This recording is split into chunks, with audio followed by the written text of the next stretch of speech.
Nueva jornada de campaña electoral para las europeas, la que se vivía ayer en la Safor, con algunos actos destacados. Entre ellos, la presencia en Gandía del diputado autonómico Fran Ferri, así como Reis Gallego, candidata de Compromís Primavera Europa. Joves en Futur. Con este lema, la Plaza del Escorchador de Gandía acogía el coloquio entre Ferri y Gallego. El diputado en Les Corts destacaba la importancia de la implicación de la gente joven para transformar la realidad. De igual modo, criticaba al PP por una política, decía, que favorece los enchufados y actos como el Gandia Shore.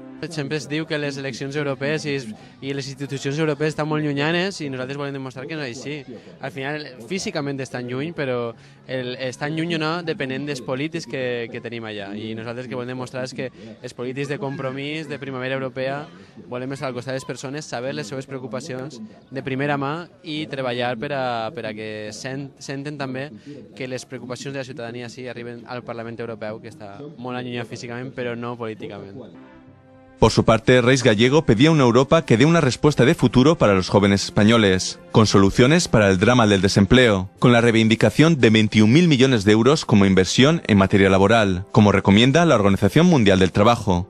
Es diu Joves en Futur, perquè clar, al final se mos exclou de tota política. No, vosaltres aneu-se'n fora i ja està. Nosaltres volem lluitar per quedar-nos i lluitar per la nostra gent i per la nostra terra, que és el que realment ens interessa. Almenys poder escollir si volem anar-me'n o no.